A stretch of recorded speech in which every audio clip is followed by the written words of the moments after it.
Welcome to Album of the Week, episode 20, January 2023. For those of you new to this channel, here at Screen Blast Repeat, we bring you all things extreme metal, prog, and dark alternative. You can read our daily reviews at www.screenblastrepeat.com. As a reminder, our definition of Album of the Week means our favourite record from a short list of 8. Today, we review the debut LP from English metal quartet Grief Symposium. Their new record is called In the Absence of Light, and they released it via Church Road Records on the 27th of January 2023. East Anglian unit Grief Symposium are a great hope for Church Road Records and, by extension, the UK metal scene. Applying the misquoted phrase, "What's good for General Motors is good for America," to contemporary metal translates as, "What's good for Sammy Unwin is good for heavy music." In case you didn't know it, Sammy is the employed-to-serve guitarist and co-founder of Church Road Records, and his tastes are often reliable indicators of the hottest new artists in extreme metal and aggressive hardcore. Indeed, you can thank him once again for his winning streak. Grief Symposium's vicious death doom noise might be an early contender for the heaviest album of 2023. Grief Symposium are more than just a death doom band. First thing you must do is dispense with those cliches of slow ringing riffs, disconsolate facial expressions, and slow beats. Chronic pessimism and despair are not the dominant features here. If anything, the English quartet go out of their way to redefine death doom away from the My Dying Bride worship of their contemporaries. Opener, Among Dead Gods, is the ideal mix of drop-tuned string manipulations and crisp snare hits, with the type of hostile guttural vocals you expect from Immolation.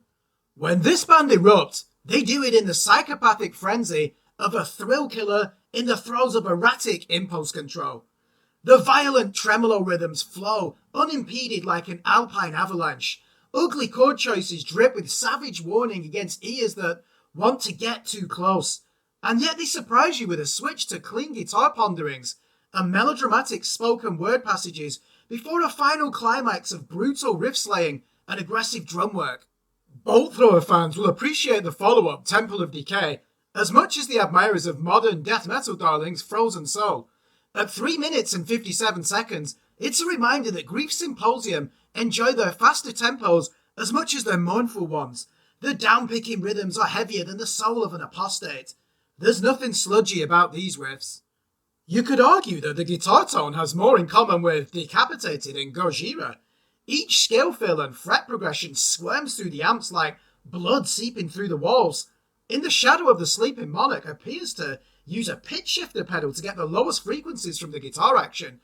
The band charge through a cacophony of tempos before ending the 9-minute composition in the silhouette of a Dead Can Dance sparkle of female vocal harmonies. Sporadic dashes of piano ache in the background. You might even call this a progressive metal experiment with shades of latter-day anathema. Knowing when to destroy and when to observe is the greatest strength of this album.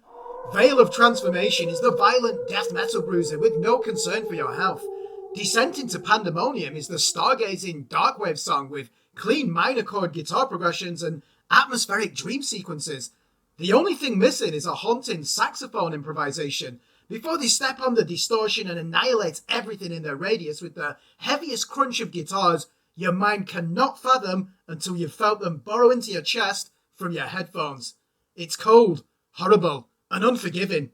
Just how you like it. Your eyes might squint when you see the running time of closing track, The Amber Kiss of the Sun.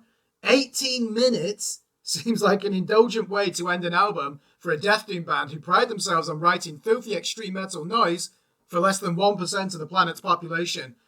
Instead, they doff their caps to Tangerine Dream and produce a mystifying arrangement of ambient synths and celestial keyboard notes.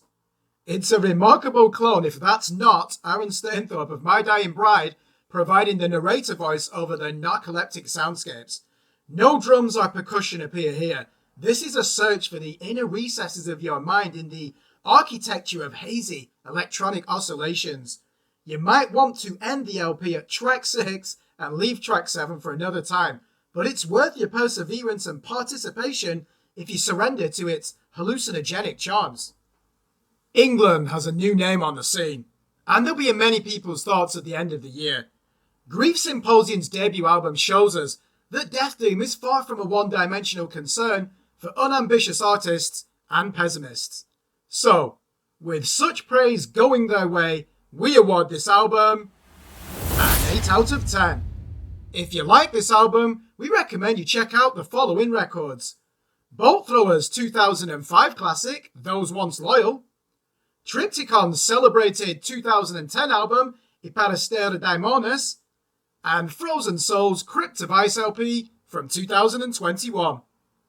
Thanks for watching. Remember to like and subscribe to our YouTube channel, follow us on Facebook, and, more importantly, please visit our website at www.screenblastrepeat.com for the latest album and EP reviews from established, up-and-coming, and unsigned artists in the worlds of extreme metal, prog, and dark alternative.